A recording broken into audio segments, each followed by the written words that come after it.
Leo tumeamua kutua paka pale nchini Kenya kwenda kumwangazia midfield hatari raia wa Ghana Enoch Morrison anayekipiga katika klabu ya Gor Mahia.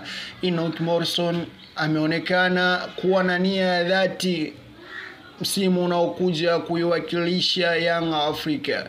Saidi Harris Engineer ameonekana mitaa ya Kenya akifanya mazungumzo na kiungo huyo. Hii inaelezwa ni kuwa mbadala wa Aucho ambaye ameshaamua kutokuongeza mkataba ifikapo mwisho wa msimu huu. Hivyo mabosi wa Yanga wanahaha kutafuta mbadala wake, na macho yao yote yametua pale katika klabu ya Gor Mahia kwenda kumchukua mgana huyu Enoch Morrison.